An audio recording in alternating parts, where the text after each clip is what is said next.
Agora nós ouviremos a exposição da doutora Patrícia Rangel. Ela é bolsista da FAPESP de pós-doutorado nesse projeto 50 anos de feminismo. Ela é doutora em ciência política pela Universidade de Brasília, comissão de estudos na Universidade Nacional de General Sarmiento, na Argentina. Possui mestrado em ciência política pelo Instituto Universitário de Pesquisas do Rio de Janeiro, antigo UPERJ, e graduação em Relações Internacionais pela Pontifícia Universidade Católica do Rio de Janeiro. Ela tem experiência nas seguintes áreas: estudos de gênero, eleições, representação e participação política, feminismos e América do Sul. Obrigada, Via.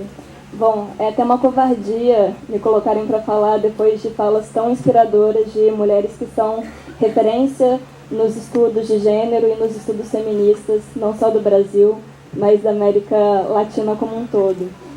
Mas, na verdade, não é tão ruim, porque para mim é uma honra compartilhar a mesa com essas mulheres tão poderosas e fazer parte do mesmo grupo de pesquisa que elas. Bom, além disso, acho que a mesa representa, em certa medida, pelo menos, essa diversidade geracional que existe no feminismo dos últimos 50 anos. Acho que cada uma de nós aqui está numa etapa de ativismo e numa etapa da vida acadêmica, e essa riqueza é bastante interessante. Como eu disse, minha fala vai ser muito menos inspiradora do que as que me antecederam, e certamente menos inspiradora do que a da professora Lúcia. Eu tenho ciência que o objetivo da fala é mais pontual e mais acadêmico. Afinal de contas, eu vim aqui hoje para compartilhar com vocês alguns resultados parciais e algumas reflexões que têm surgido na minha pesquisa, que se chama Feminismo Estatal e Direitos Políticos das Mulheres na Argentina, no Brasil e no Chile. Acho que, para início de conversa, vale situar a pesquisa e vale definir também esse termo, afinal de contas, a gente não se depara com ele todos os dias. A minha apresentação tem muitas animações, você vai ficar louca se você tentar passar. Bom, como eu disse, a minha pesquisa pós-doutoral, ela é parte do grupo 50 anos de feminismo. Eu sou supervisionada pela professora Eva Blay, e essa pesquisa, ela, de certa forma, reúne reflexões, questionamentos, perguntas e dúvidas que restaram nos últimos 7 anos de trabalho conjunto com a professora Lúcia Velar, que foi minha orientadora no doutorado lá na UNB. Então, de certa forma, a gente trouxe para a minha pesquisa pós-doutoral e trouxe para o grupo elementos e perguntas que a gente não conseguiu responder àquela época. No fim das contas, é quase uma década pensando em parceria com a professora Lúcia sobre expressões institucionalizadas do feminismo, e a gente vai avançando aí, cada vez mais, de pouquinho em pouquinho, para entender fenômenos tão complexos. Nós temos compartilhado algumas dessas reflexões e dúvidas com grupos ao redor do mundo inteiro, dos quais eu cito 2. Um aqui na América Latina, que é um grupo de pesquisadoras da Claxo, que vai se reunir daqui a 2 meses em Nova York para o encontro da Associação de Estudos Latino-Americanos. E o outro é um grupo mais específico em relação ao tema e mais amplo em relação ao alcance geográfico. É um grupo formado por pesquisadoras e um pesquisador que estudam feminismo estatal nos Estados Unidos, na França, no Reino Unido, na Jordânia, no Japão, na Malásia e nós aqui na América do Sul. Situada a pesquisa, eu quero explicar o termo, ou pelo menos tentar fazer algum tipo de delimitação conceitual dele. Para iniciar, é importante ressaltar que não é um termo consensual, feminismo estatal, mas existem algumas noções que, em geral, são bem aceitas na literatura. A Johnny Lovenduski, que é autora desse livro, que é uma referência para quem estuda essa área, que é Feminismo Estatal e Representação Política, ela diz que feminismo estatal é o ativismo dos movimentos de mulheres dentro do Estado. E, para além disso, tem a ver com o feminismo institucionalizado em agências públicas. Derivando dessa concepção, a McBride e a Mazur, que são as autoras desse outro livro que também é referência, As Políticas do Feminismo Estatal, vão dizer que esse termo serve para a gente entender a existência das agências de políticas para as mulheres e para tentar classificar aquelas que são mais amistosas, mais amigáveis às demandas feministas. E o que é uma agência de políticas para as mulheres? Como bem define a Christine Scheidegger, que compõe aquele grupo mais geralzão com a gente, uma agência de políticas para as mulheres é a menor dentre as estruturas do Estado que se dedicam a promover políticas de combate à desigualdade de gênero. Exemplo dessas agências aqui na região, no sul do continente, são a Secretaria Secretaria de Políticas para Mulheres, que tinha status ministerial e que agora foi engolida, né, pelo Ministério das Mulheres, da Igualdade Racial e dos Direitos Humanos, o Conselho Nacional dos Direitos da Mulher. Na Argentina, a gente tem o Conselho Nacional de las Mujeres. No Chile, a gente tem o Serviço Nacional de la Mujer, e agora foi criado bem recentemente, no país aqui da nossa companheira, o Ministério da Mulher e da Equidade de Gênero. Então, são exemplos a respeito dos quais nós falamos nessa pesquisa. Uma última definição para feminismo estatal entende esse termo como a atividade das femocratas dentro do governo. E o que são as femocratas? A professora Lúcia Velar bem define essas mulheres como as líderes dessas agências que eu acabei de mencionar e como feministas que atuam dentro do aparato estatal para tentar promover políticas de igualdade de gênero. De todas as definições, a que a professora Lúcia e eu adotamos como carro-chefe na nossa pesquisa é a desenvolvida pela Christine Scheidegger, que vai entender o feminismo estatal, o feminismo do Estado, como a conexão entre movimentos de mulheres, com especial atenção para os movimentos feministas, agências de políticas para mulheres e o Estado, dentro de uma dinâmica e de uma relação bastante peculiar. O que nós temos para falar sobre a agenda de pesquisa de feminismo estatal, que na verdade é vista como um entrave, é que a maior parte dos estudos empíricos feitos a respeito dos fenômenos e expressões do feminismo estatal foi desenvolvida no norte global, principalmente na Europa Ocidental, nos Estados Unidos e no Canadá. Então, a estrutura e o quadro analítico, a metodologia, as hipóteses e as conclusões dessa agenda de pesquisa, ela é em grande medida focada nas experiências de sociedades pós-industriais e democracias avançadas. Por conta disso e de outros motivos também, o termo não é muito bem recebido aqui na América Latina, em especial na América do Sul. O que a maior parte das feministas militantes e acadêmicas vão dizer é que esse termo ele não é adequado para entender as nossas realidades políticas, culturais e econômicas, uma vez que as suas conclusões são baseadas em experiências lá do norte global, e vão dizer também que os nossos estados nacionais patrimonialistas e tecnocráticos não são compatíveis com demandas dos feminismos. Então, você colocar as palavras feminismo e Estado num mesmo termo não faria sentido.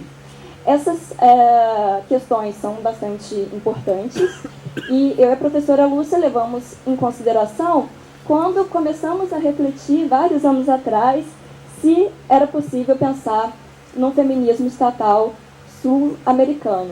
Por conta dessas críticas, em alguns momentos nós tendemos a dizer que não, e em outros momentos tendemos a dizer que sim. E que momentos foram esses? Bom, tem muito a ver com, acho que a minha trajetória de vida e o fato da professora Lúcia ter um caminho tão longo nos estudos feministas. Quando a professora Lúcia me orientava no doutorado da UNB, eu trabalhava no CEFEMIA, que é uma organização feminista bastante antiga, referência para as articulações feministas brasileiras, e nós frequentemente éramos convocadas a dialogar com a SPM como representantes do movimento feminista. Obviamente, não era uma relação pacífica, em alguns momentos a comunicação era truncada, as atribuições não eram bem claras, mas era uma relação que estava colocada, que a gente podia observar empiricamente no meu cotidiano de trabalho e de militância junto à Articulação de Mulheres Brasileiras. E aí a professora Lúcia e eu começamos a dar uma olhada na Argentina, principalmente, e vimos que esse tipo de articulação ocorre lá também. E nos últimos anos, desde que eu comecei o pós-doutorado aqui, começamos a observar que existe no Chile. Então, se feminismo estatal é um termo usado para fazer referência a essa articulação entre movimentos feministas e agências de políticas para as mulheres, a gente tem alguma coisa para falar sobre os 3 países, sim. E aí foi por conta disso que nós aceitamos o desafio de dar uma olhada, né, nesses vínculos, nessa articulação, tentando entender como que os movimentos feministas vão se articular com as agências para tentar avançar em políticas de igualdade de gênero. A gente olhou para todos os temas? A gente está interessado em saúde, trabalho, previdência? Não. Das 5 áreas mais comuns tratadas nessa agenda de pesquisa, nós focamos na representação política das mulheres, em grande medida porque a professora Lúcia e eu sempre trabalhamos com esse tema, né, ao longo das nossas carreiras acadêmicas, mas porque nós observávamos alguns aspectos, algumas diferenças e semelhanças muito interessantes entre os 3 países. E que semelhanças e diferenças são essas? Para começar, até o último dia do ano passado, de 2015, os 3 eram governados por presidentas. Mas, ao mesmo tempo, tinham índices de representação parlamentar feminina muito diferentes. Se a gente der uma olhadinha aqui no mapa regional, a gente vai observar que na Argentina, na Casa Baixa, na Câmara dos Deputados, 36% dos assentos são ocupados por mulheres. No Chile, 15%. E no Brasil, só 9%. Isso falando de mulheres como uma categoria homogênea, o que é um tanto quanto absurdo. Mas se a gente for entrar, por exemplo, na questão que a Flávia aborda, a representação das mulheres negras, a gente vai ver que os índices de subrepresentação são ainda mais assustadores. Há uns 6, 5 anos, eu e um grupo de acadêmicas feministas bem diversas fomos contratadas pela CEPIR para analisar a representação das mulheres negras no Congresso Nacional. E os resultados são assustadores. A subrepresentação é, de fato, absurda. Bom, não vou me alongar nisso porque não há tempo e não é o foco aqui.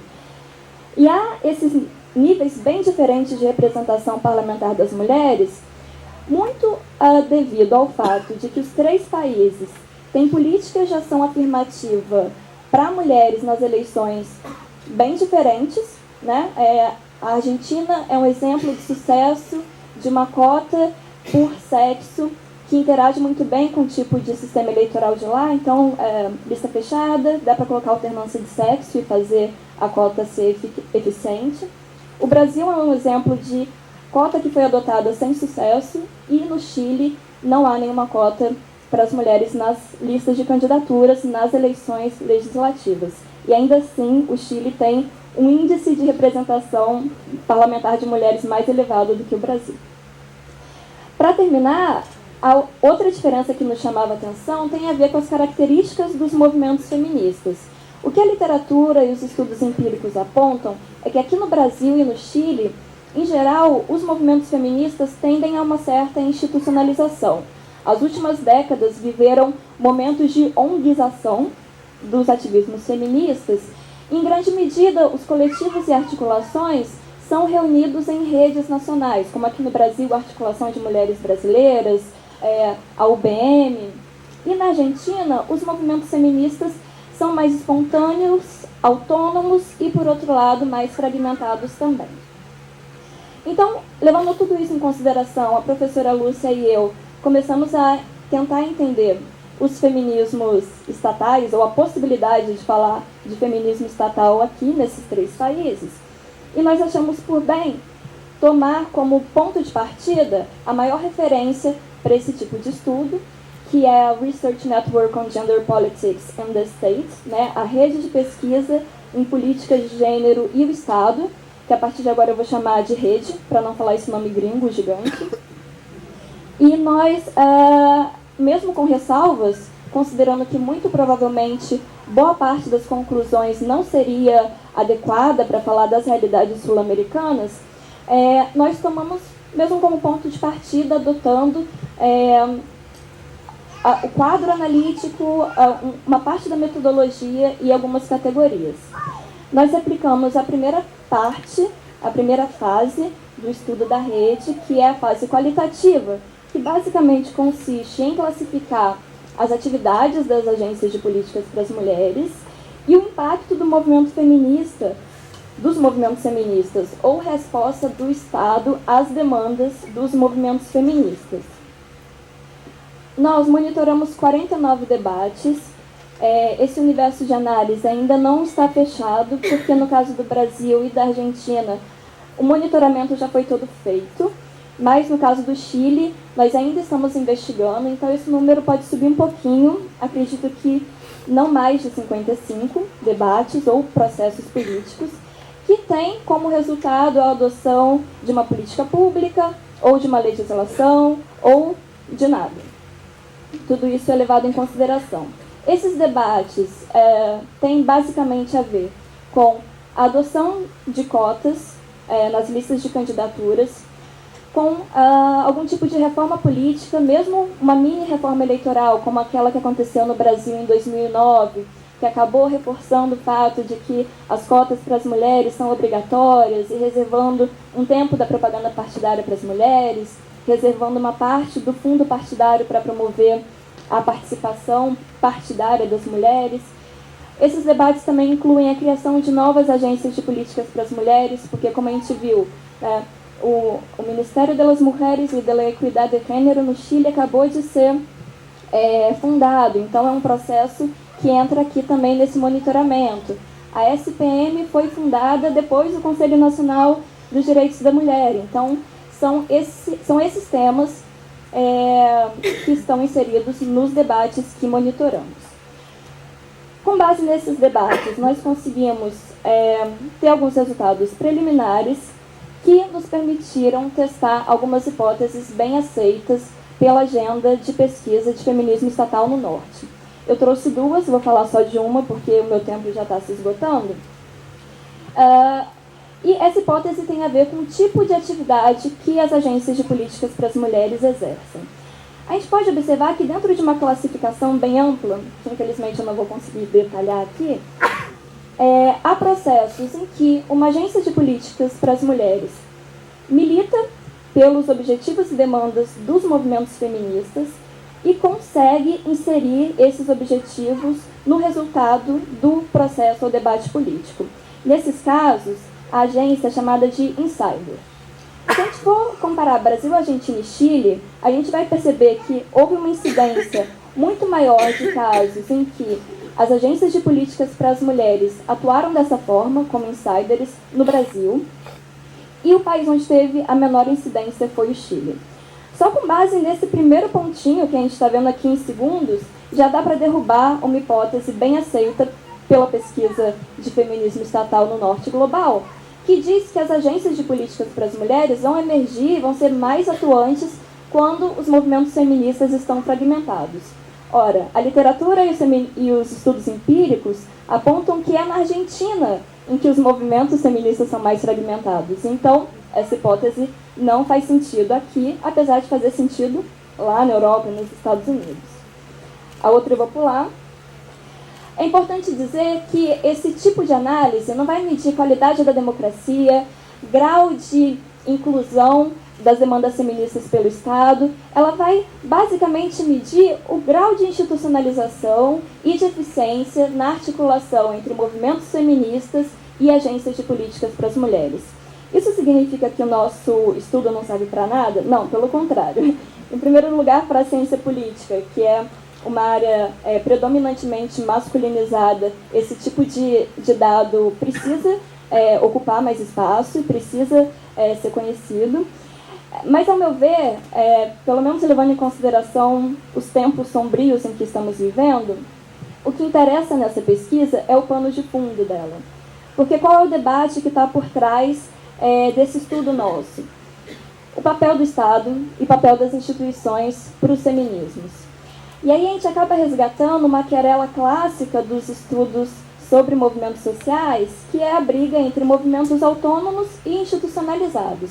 A partir de uma perspectiva feminista autônoma, o argumento é o seguinte: bom, o Estado é provavelmente a instituição que melhor materializa o patriarcado e ele existe em grande medida para preservar os privilégios de um grupo social que sempre mandou em tudo, que são os homens brancos, heterossexuais, proprietários e cristãos. E essa afirmação está completamente correta. Mas qual é a derivação dela? Qual é o resultado dela? Dizer que essas agências de políticas para as mulheres, uma vez que fazem parte do Estado, não podem ser feministas. Qual vai ser uma resposta feminista mais institucionalizada a esse argumento? Bom, ele não é só injusto, como é incorreto. Se não fosse a articulação dos movimentos feministas com as agências de políticas para as mulheres desde a redemocratização, nós provavelmente não teríamos os direitos que adquirimos nesses últimos anos democráticos. A Lei Maria da Penha, a Lei do Feminicídio, a alteração do Código Civil para ter igualdade jurídica entre homens e mulheres, a normatização do aborto legal pelo SUS, meu tempo esgotou, já vou concluir. Então, acaba sendo uma disputa que não tem muita solução, mas que tem que ser registrada de alguma forma nesse tipo de estudo. E, ao meu ver, a grande contribuição, em termos práticos, talvez militantes, mas em termos políticos, do nosso estudo, é apontar que, apesar de o Estado não ser, óbvio que não é, o melhor parceiro ou o melhor aliado para os movimentos feministas dialogarem, ele não pode ser negligenciado. E o que me parece é que o atual contexto brasileiro demonstra para a gente os riscos e os perigos de deixar o aparato estatal nas mãos de vertentes conservadoras e reacionárias da sociedade, porque tem ameaça a golpe, os nossos direitos são cassados, direitos de mulheres, da população negra, da população indígena, da classe trabalhadora, da população LGBT. Então, aí é só a gente observar, né? O Estatuto da Família para ser aprovado, o Estatuto do Nascituro para ser aprovado, paralisação da demarcação das terras indígenas, legislação trabalhista sob ataque, inúmeros outros exemplos. Enfim, meu tempo já estourou, não dá para falar. Então, ao meu ver, é preciso garantir, de certa forma, que esses grupos ocupem lugar no Estado para operar as ferramentas que possam garantir aos grupos sociais historicamente marginalizados alguma dignidade. Por isso, a grande conclusão política do meu trabalho é que, e mesmo que não seja o foco dele, é que as feministas e os movimentos sociais progressistas precisam, sim, disputar o Estado. Não me parece haver alternativa para isso, e a alternativa, pelo contrário, me parece ser a barbárie. Muito obrigada.